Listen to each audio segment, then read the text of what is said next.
Oi pessoal, eu sou o Pedro Caldeira, sou atual diretor de ensino do GEDAN. Nessa altura, você já conhece alguns de nossos coordenadores. Eu sou um dos coordenadores mais antigos hoje no grupo e sou o atual responsável, junto com o Rafael Gingold, pela formação de novos coordenadores do grupo. Dos pilares muito importantes da formação, tanto dos coordenadores como dos estudantes do GEDAN hoje, é justamente o tema que eu vou falar aqui para vocês. Técnica de apresentação. Por que a gente acredita tanto na importância desse tema?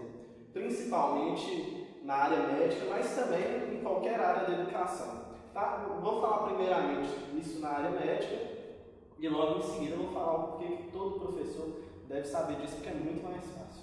Mas o médico ele precisa entender muito sobre clareza na comunicação. É muito ruim quando o paciente sai do consultório e não entende bem o que precisa fazer. É muito ruim quando o médico vai dar uma palestra num congresso e ninguém entende direito o que ele tinha a dizer, porque muitas vezes tem algum cara ali genial, com muito conhecimento para ser passado, mas ele não tem clareza para transmitir esse conhecimento. Então, clareza na comunicação dentro do universo da medicina, sem sombra de dúvida, é essencial. E na área da educação, não preciso nem dizer, né? Um dos pilares que rege a educação é o pilar da didática. Se o professor não domina técnicas de apresentação, não domina a arte da oratória, certamente ele tem uma qualidade de aula muito inferior à média de seus colegas. Então, de fato, essa é uma habilidade essencial e uma habilidade que desde o início de 2018 o GEDAN vem batendo muito na tecla e vem se desenvolvendo cada vez mais.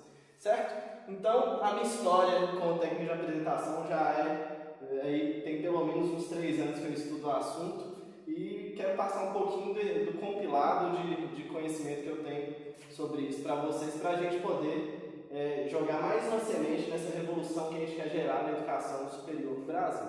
Certo? Então eu dividi essa aula em 5 princípios. Tá? Então, falando primeiro do primeiro princípio, o primeiro princípio é: toda apresentação é uma história e o jeito como você a conta faz toda a diferença. Mas como assim toda apresentação deve ser uma história?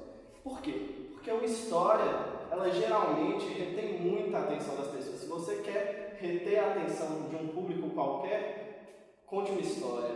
A história, ela retém naturalmente a atenção do ser humano. É muito interessante no universo da medicina um fenômeno que acontece às vezes numa aula de um professor. Às vezes ele está dando uma aula lá de uma teoria solta e a partir do momento que ele fala: eu atendi tal paciente assim semana passada, é o momento que todos os alunos largam o celular e começam a prestar atenção. Porque é a hora que ele vai começar a contar algo interessante, que ele vai contar uma história de verdade. A história, ela retém a atenção. E essa história, se bem contada, de uma maneira intencional, trabalhando a forma dessa história, você pode conseguir atingir grandes objetivos. Uma das estruturas mais famosas, mais populares de contar histórias com objetivo específico hoje é o Golden Circle, que é uma teoria padronizada pelo Simon Sinek, que a gente usa no GEDAN já há pelo menos 2 anos para falar um pouco sobre o nosso grupo, que é começar falando do porquê, depois do como e depois do que. A gente vai disponibilizar para vocês a referência desse TED do Simon Sinek falando sobre essa técnica. E por quê? Porque é uma técnica que consegue gerar grande engajamento, é uma técnica que grandes líderes usam para reter atenção, para gerar engajamento, para provocar ação. É a técnica que a Apple usava para vender seus produtos, é a técnica que o Martin Luther King usou para resolver a questão do apartheid. Enfim, grandes líderes que inspiravam a ação usavam essa mesma técnica que foi padronizada pelo Simon Sinek. Então, se você quer gerar engajamento, quer inspirar ação, o Golden Circle é uma boa estratégia. E contar a história é uma boa estratégia para reter a atenção dos seus estudantes. Dito isso, eu posso ir para o segundo princípio. Qual o erro que você considera que você pode encontrar nessa imagem? Bom, talvez à primeira vista você não tenha reparado, mas o foco dessa imagem está todo no microfone. Essa imagem nada mais é que uma metáfora daquele cara que está completamente focado em si mesmo e não foca na plateia. Então, qual que é o segundo princípio? Justamente esse. O seu foco deve estar sempre no seu público. Quando eu digo isso no antes, no durante e no depois da sua palestra, da sua apresentação. Por que focar no seu público antes? Quando eu digo isso, eu quero dizer que a sua palestra deve ter um certo nível de personalização. Não adianta eu criar uma mesma palestra, um mesmo assunto para vários ambientes diferentes. Não adianta eu criar o mesmo discurso para falar com estudantes de medicina e para falar com professores. Eu preciso me adaptar mesmo que seja o mesmo tema. Senão o que vai acontecer? Eu vou ter que saltar slide aqui porque alguns slides não se aplicam ao outro universo. Isso é um erro que muitos palestrantes cometem, que muitos professores cometem, de querer reciclar sem editar uma palestra. Então esse é um erro grave. Primeira coisa que você deve fazer, desde o início, pensar a sua palestra já pensando no seu público. Como você vai tocar esse público por meio do que você está falando. Então isso é pensar na sua audiência antes mesmo de entrar no palco, antes mesmo de gravar um vídeo para esse público, certo? E durante a apresentação, se for uma apresentação ao vivo, que seja via vídeo, por meio do Instagram, uma live, que seja presencial mesmo, você deve estar sempre atento às reações do seu público e aí como esse público está interagindo com você, para que você possa adequar a sua estratégia em tempo real. Aquele negócio de você ficar olhando para o alto durante a apresentação e não olhar para a cara de quem está te escutando é uma grande furada. Você deve sentir a sua plateia da melhor maneira possível. O ideal é que você entre no palco focado na transformação que você quer gerar nessas pessoas. E aí, você acaba esquecendo um pouquinho de você acaba esquecendo das suas falhas, você tira o foco do seu microfone e acaba até ficando mais tranquilo. Então, você quer ficar mais tranquilo, você quer errar menos, você quer ter uma apresentação de fato impactante, durante a apresentação, preste atenção no seu público o tempo inteiro e foque simplesmente em gerar o máximo de transformação possível nessas pessoas.